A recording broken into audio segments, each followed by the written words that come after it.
আমি আমার বাপের টাকা দিয়ে সিগারেট খাই, কারো বাপের টাকা দিয়ে খাই না। ও যেসব কথাগুলো বলেছে ভালোর জন্য বলেছে।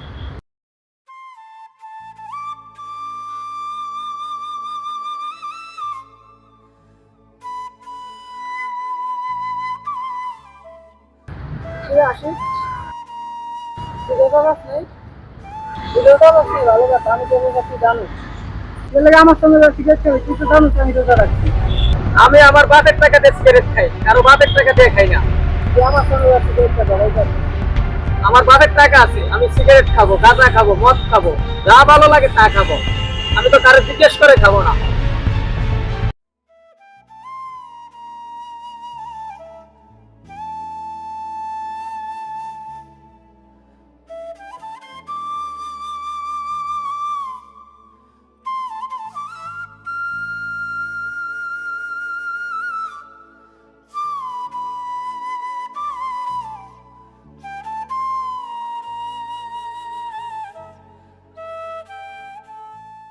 আমি রোজা রাখবো না রাখবো সেটা কি তোকে জিজ্ঞেস করবো?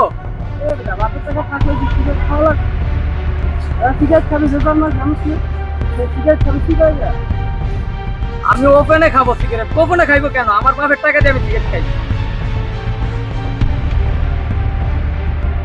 দোকান মাসে রোজা রাখা প্রত্যেকটা মুসলমানের দায়িত্ব।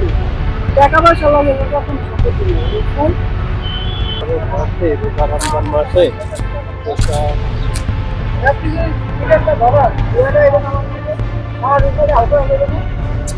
আমার বন্ধু ঠিক আছে, আমি তো রোজা রাখি না, আমি সিগারেটটা ধরেছি খাওয়ার জন্য।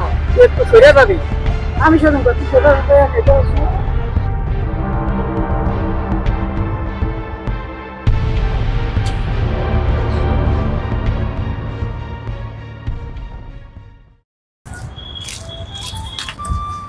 বাবা একটু দাঁড়াও। কি হলো? ওই যে পিছনে দুইটা ছেলে বসা আছে, হ্যাঁ, ওই দুইটা ছেলের সাথে একটু কথা বলে নি। কি কথা বলবি বাপ? তুই চল।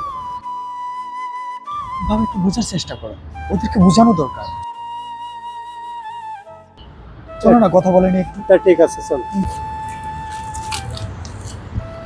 আসসালামু আলাইকুম ভাইজান, আপনারা ভালো আছেন? আলহামদুলিল্লাহ আমরা ভালো আছি। আচ্ছা ভাই একটা কথা বলে কিছু মনে করেন না, আপনি আমার চাইতে বয়সে অনেক ছোট হবেন। আপনি যে এই রোজা রমজান মাসে ওপেন সিগারেট খাচ্ছেন, এটা কিন্তু ঠিক নয় ভাই, মোটেও ঠিক নয়। আরে ভাই, আমি আমার বাপের টাকা দিয়ে সিগারেট খাই, কারো বাপের টাকা দিয়ে খাই না। ওখানে খাবো না কোপেনে খাবো, সেটা কি আপনাকে কফের দিয়ে খাইতে হবে?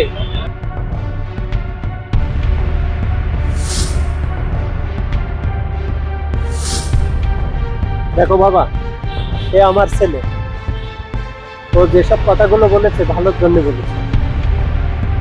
হয়তো তোমার কাছে খারাপ লাগতে পারে, ওর জন্য আমি দুঃখিত।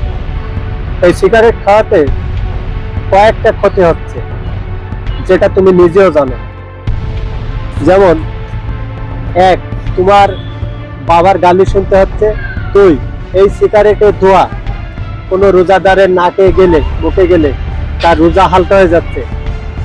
আর বাকি তোমার দেহের কিছু ক্ষতি হচ্ছে, সেটা তুমি নিজে চিন্তা করে দেখো বাবা।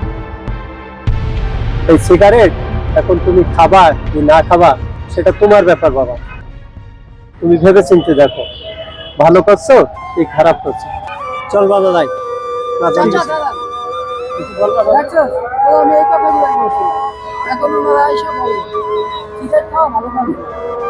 চাচা, আমি আমার ভুল বুঝতে পারছি, আমি আর কখনো সিগারেট খাবো না। আমি আপনার ছেলের সাথে খারাপ ব্যবহার করছি, আমাকে ক্ষমা করে দিন। কালকে থেকে আমি রোজা থাকবো। শুনে খুশি হলাম, আলহামদুলিল্লাহ, তুমি ভালো হয়ে যাও। ঠিক আছে, আজান দিচ্ছে, চলো বাবা। ঠিক আছে বাবা, চলো। যে কাজ করলে সমাজের ভাবমূর্তি নষ্ট হবে সেই কাজ থেকে আমাদের সকলের বিরত থাকা উচিত।